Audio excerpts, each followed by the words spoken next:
ॐ शुक्लाम्बरधरं विष्णुं शशिवर्णं चतुर्भुजं प्रसन्नवदनं ध्यायेत् सर्वविघ्नोपशान्तये।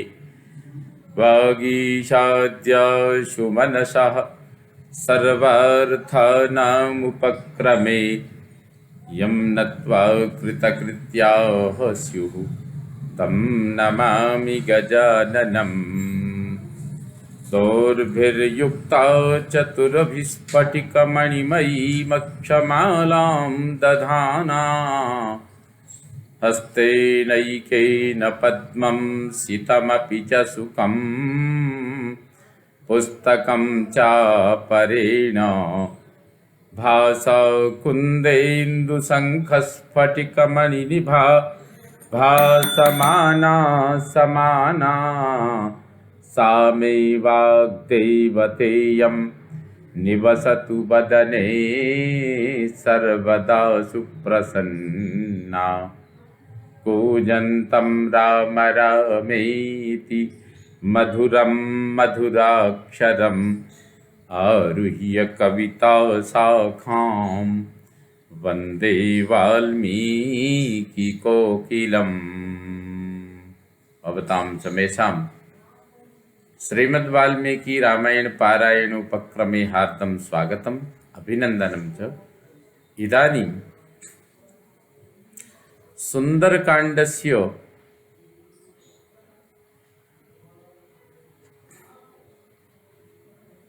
अष्टपञ्चाशः सर्गः आरभ्यते। इस सर्ग में श्लोक 71 से इस समय आरंभ हो रहा है। श्लोक संख्या 71। राक्षसाधमरामस्य भार्याममित तेजसः इक्ष्वाकुवंशनाथस्य स्नुषां दशरथस्य च अवाच्यं वदतो जिह्वा कथं न पतिता तव। नीच निशाचर अमित तेजस्वी भगवान श्री राम की पत्नी और इक्ष्वाकुकुल के स्वामी महाराज दशरथ की पुत्र वधू से यह न कहने योग्य बात कहते समय तेरी जीभ क्यों नहीं गिर गई। किंस्विद वीर्यं तवानार्य यो मां भर्तुरसन्निधौ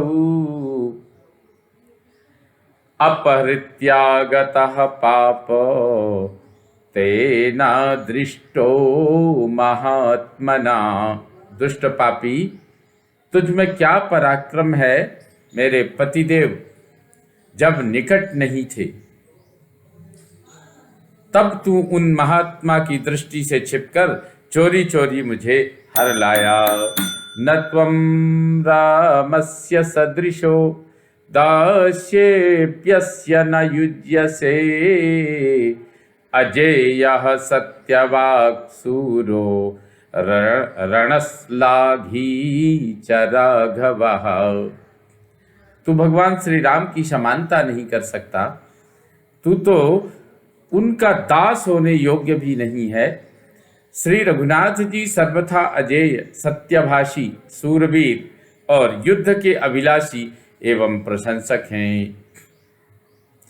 जानक्या परुषं वाक्यम एवमुक्तो दशाननः जज्वाल सहसा कोपात् चितास्थ इव पावकः विवृत्य नयने क्रूरे मुष्टिमुद्यम्य दक्षिणं मैथिलीं हन्तुमारब्धः स्त्रीभिर्हाहाकृतं तदा। स्त्रीणां मध्यात् समुत्पत्य तस्य भार्या दुरात्मनः वरा मंदोदरी नाम तया स प्रतिषेधितः उक्तश्च मधुरां वाणीं तया स मदनार्दितः। जनक नंदिनी की ऐसी कठोर बात कहने पर 10 मुख रावण चिता में लगी हुई आग की भांति सहसा क्रोध से जल उठा और अपनी क्रूर आंखें फाड़ फाड़ कर देखता हुआ दाहिना मुक्का तानकर मिथिलेश कुमारी को मारने के लिए तैयार हो गया। यह देख उस समय वहां खड़ी हुई स्त्रियां हाहाकार करने लगी। इतने ही में उन स्त्रियों के बीच से उस दुरात्मा की सुंदरी भार्या मंदोदरी झपट कर आगे आई और उसने रावण को ऐसा करने से रोका।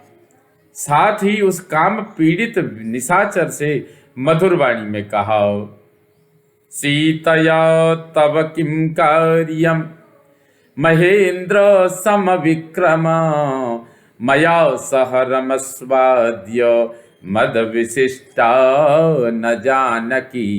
महेंद्र के समान पराक्रमी राक्षसराज, सीता से तुम्हें क्या काम है?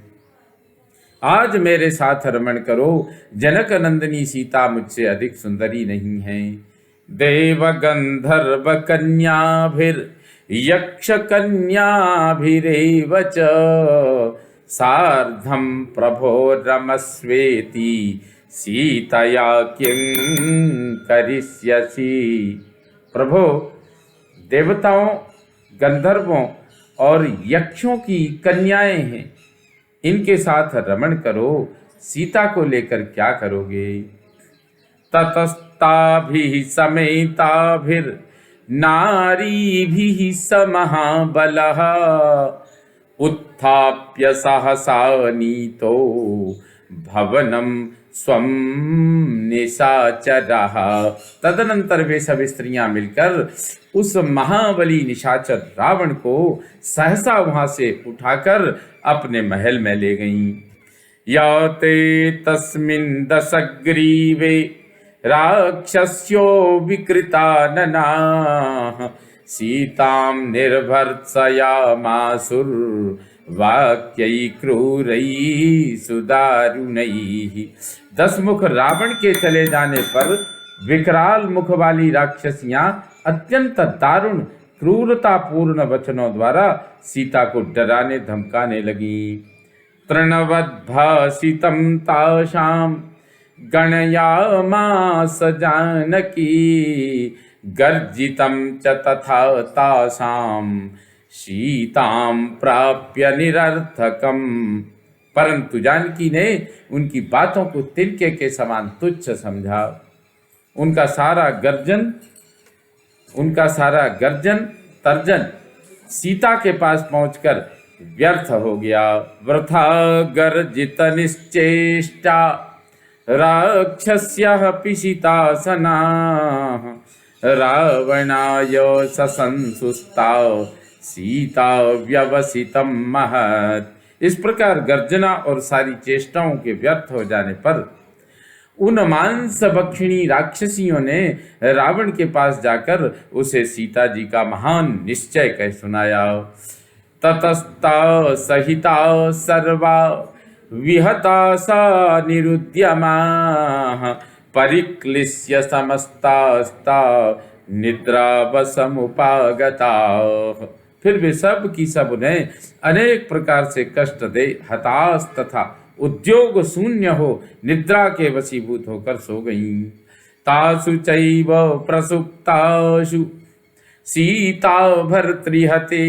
सीता भर्तृहिते रता विलप्य करुणं दीना प्रसुशोच सुदुखिता।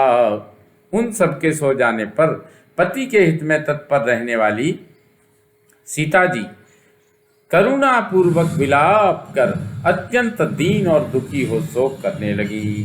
तासां मध्यात् समुत्थाय त्रिजटा वाक्यमब्रवीत् आत्मानं खादत क्षिप्रं न सीतामशिते क्षणां जनकस्यात्मजां साध्वीं स्नुषां दशरथस्य च। उन राक्षसियों के बीच में त्रिजटा नाम वाली राक्षसी उठी और अन्य निशाचरियों से इस प्रकार बोली, अरे तुम सब अपने आप को ही जल्दी जल्दी खा जाओ, कजरारे नेत्रों वाली सीता को नहीं। ये राजा दशरथ की पुत्रवधू और जनक की लाडली सती साध्वी सीता इस योग्य नहीं है। स्वप्नो यद्य मया दृष्टो दारुणो रोमहर्षणः रक्षसां च विनाशाय भर्तुरस्या जयाय च। आज अभी मैंने बड़ा भयंकर तथा रोंगटे खड़े कर देने वाला स्वप्न देखा है। वह राक्षसों के विनाश तथा इन सीता देवी के पति की विजय का सूचक है। अलमस्मान परित्रातुम राक्षसी गणम अभियाचाम वैदेहीं एतद्धि मम रोचते। ये सीता ही श्री रघुनाथ जी के रोष से हमारी और इन सब राक्षसियों की रक्षा करने में समर्थ हैं। अतः हम लोग विदेह नंदिनी से अपने अपराधों के लिए क्षमा याचना करें, यही मुझे अच्छा लगता है।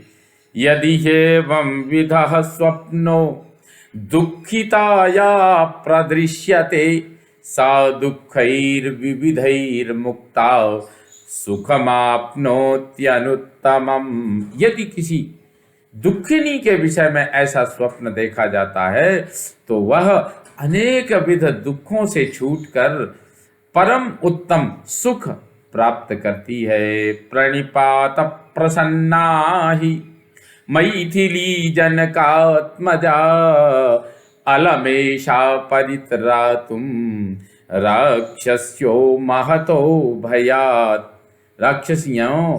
राक्षसियों केवल प्रणाम करने मात्र से मिथिलेश कुमारी जानकी प्रसन्न हो जाएंगी और ये महान भय से मेरी रक्षा करेंगी, हम सबकी रक्षा करेंगी।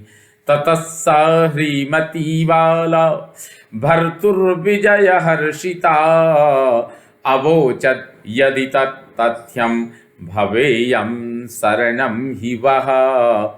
तब लज्जावती वाला सीता पति की विजय की संभावना से प्रसन्न हो बोली, यदि यह बात सच होगी तो मैं अवश्य तुम सभी की रक्षा करूंगी।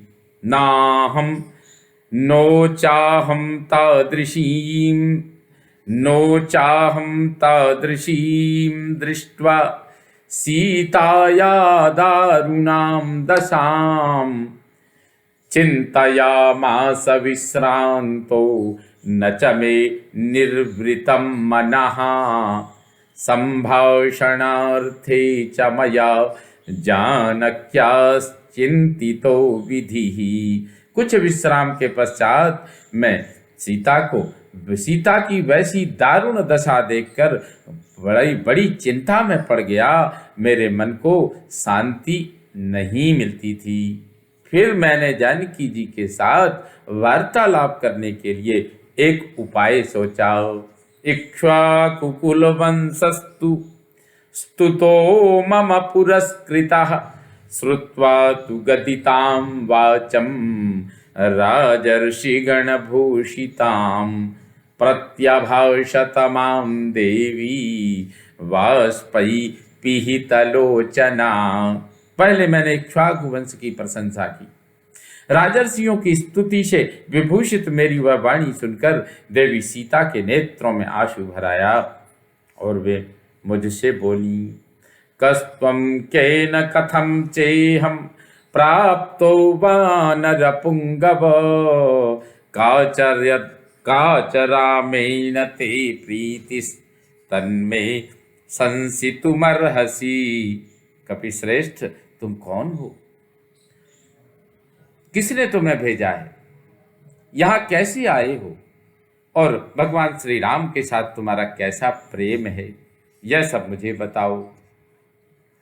तस्यास्तद्वचनं श्रुत्वा अहमप्यब्रुवं वचः देवी रामस्य भर्तुस्ते सहायो भीम विक्रमः सुग्रीवो नाम विक्रांतो वानरेंद्रो महाबलः। उनका वह वचन सुनकर मैंने भी कहा, देवी तुम्हारे पतिदेव श्री राम के सहायक एक भयंकर पराक्रमी बल विक्रम संपन्न महाबली वानर राज हैं, जिनका नाम सुग्रीव है। तस्य मां विद्धि भृत्यं त्वं हनुमन्तमिहागतं भर्त्रा संप्रहितस्तुभ्यं रामेण क्लिष्टकर्मणा। उन्हीं का मुझे सेवक समझो, मेरा नाम हनुमान है। अनायासी महान कर्म करने वाले तुम्हारे पति श्री राम ने भेजा है, इसलिए मैं यहाँ आया हूँ। इदं तु पुरुष व्याघ्रः श्रीमान् दाशरथिः स्वयं अंगुलीयमभिज्ञानम् अदात् तुभ्यं यशस्विनी।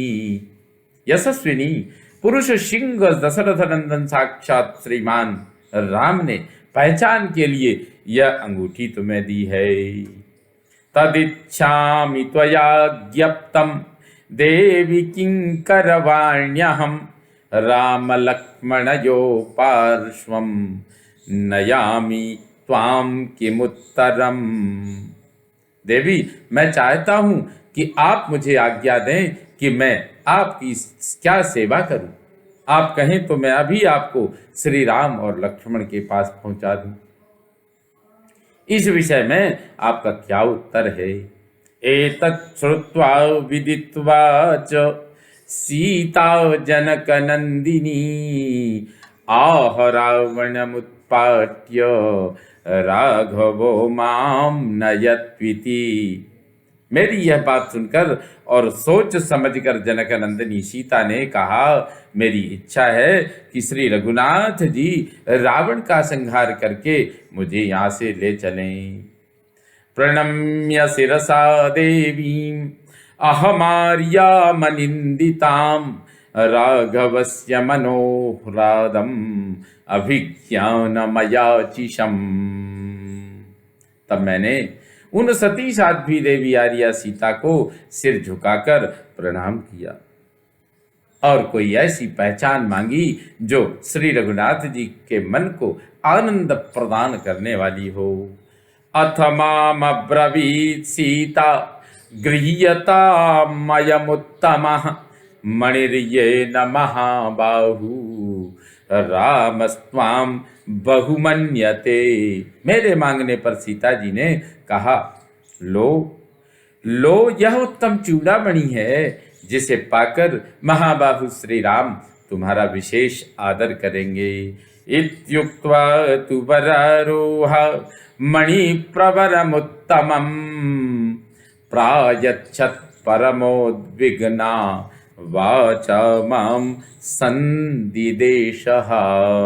ऐसा कहकर सुंदरी सीता ने मुझे वह परम उत्तम चूड़ामणि दी और अत्यंत उद्विग्न होकर वाणी द्वारा अपना संदेश कहा। ततस्तस्यै प्रणम्याहं राजपुत्र्यै समाहितः प्रदक्षिणं परिक्रामं इहाभ्युद्गतमानसः। तब मन ही मन यहाँ आने के लिए उत्सुक हो एकाग्र चित्त होकर मैंने राजकुमारी सीता को प्रणाम किया और उनकी दक्षिणावर्त परिक्रमा की।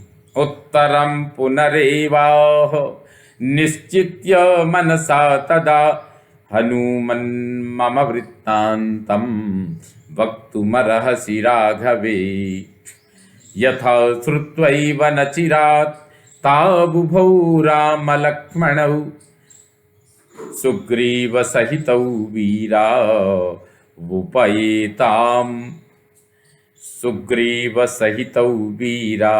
वुपेयातां तथा कुरु। उस समय उन्होंने मन से कुछ निश्चय करके पुनः मुझे उत्तर दिया, हनुमन तुम श्री रघुनाथ जी को मेरा सारा वृत्तांत सुनाना और ऐसा प्रयत्न करना जिससे सुग्रीव सहित वे दोनों वीर बंधु श्री राम और लक्ष्मण मेरा हाल सुनते ही अविलंब यहाँ आ जाएं। यदन्यथा भवेदेतत् द्वौ मासौ जीवितं मम न मां द्रक्ष्यति काकुत्सो म्रिये साहमनाथवत्। यदि इसके विपरीत हुआ तो 2 महीने तक मेरा जीवन और शेष है।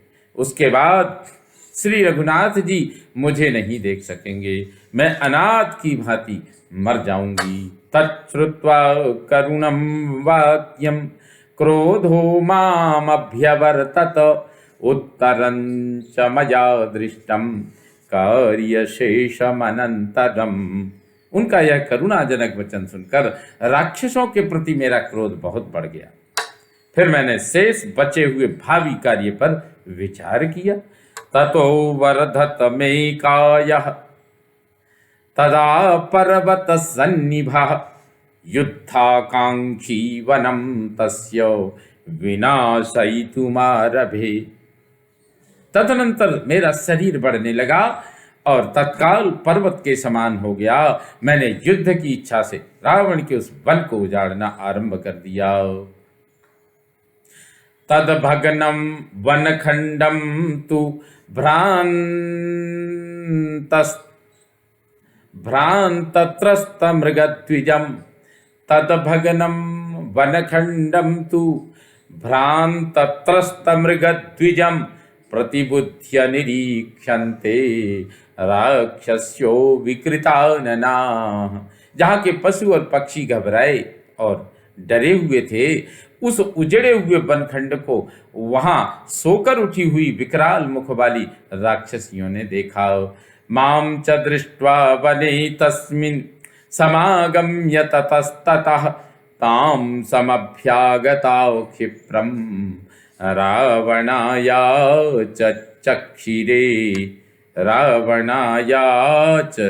चक्षिरे।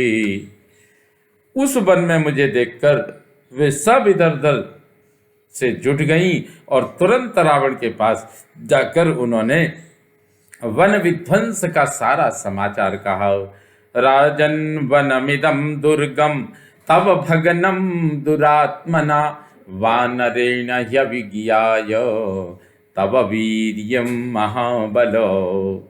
महाबली राक्षसराज, एक दुरात्मा वानर ने आपके बल पराक्रम को कुछ भी न समझकर इस दुर्गम प्रमदावन को उजाड़ डाला है।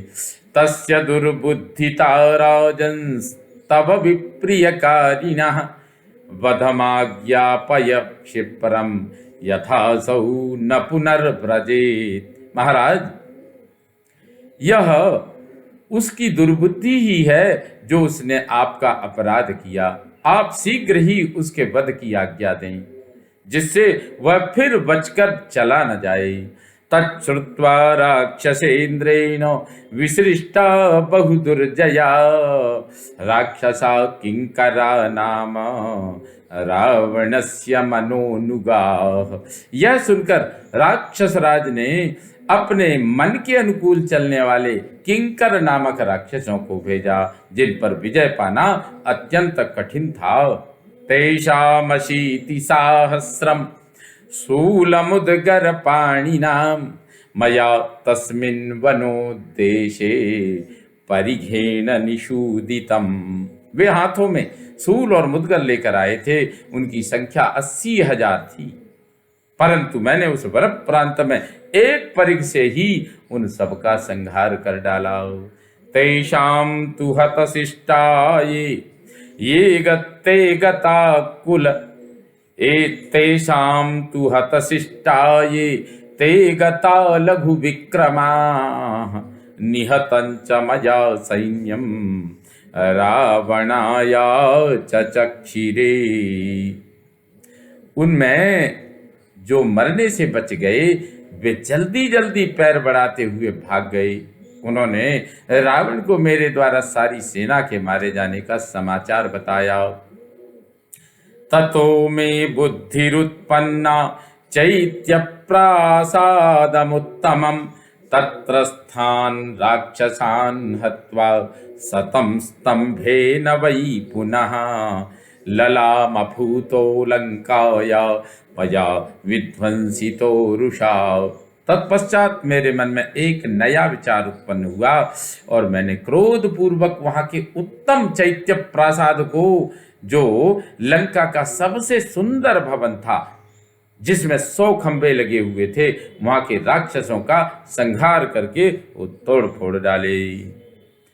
ततः प्रहस्तस्य सुतम जम्बुमालिनमादिशत् राक्षसैर्बहुभिः सार्धं घोररूपैर्भयानकैः। तब रावण ने घोर रूप वाले भयानक राक्षसों के साथ, जिनकी संख्या बहुत अधिक थी, प्रहस्त के बेटे जम्बुमाली को युद्ध के लिए भेजा।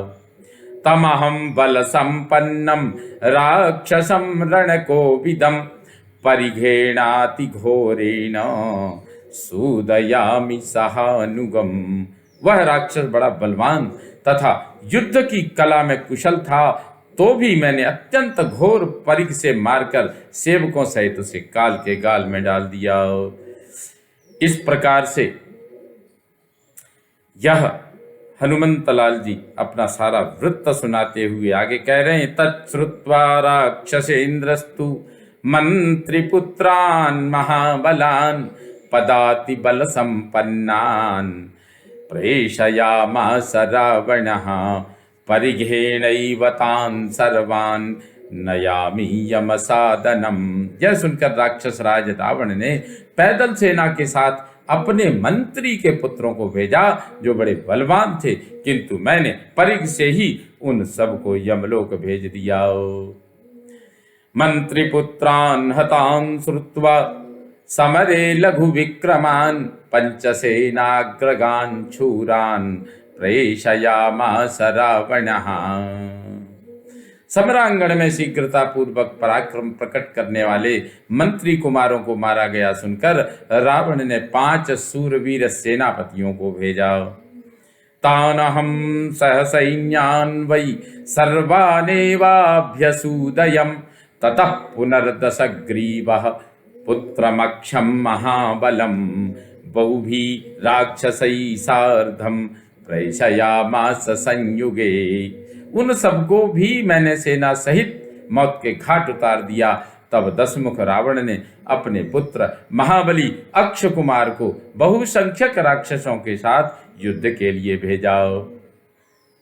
तम तु मंदोदरी पुत्रम कुमारम रणपंडितम सहसाखम समुत्पद्यम पादयोश्च गृहीतवान् तमासीनं शतगुणं भ्रामयित्वा व्यपेशयम्। मंदोदरी का वह पुत्र युद्ध की कला में बड़ा प्रवीण था।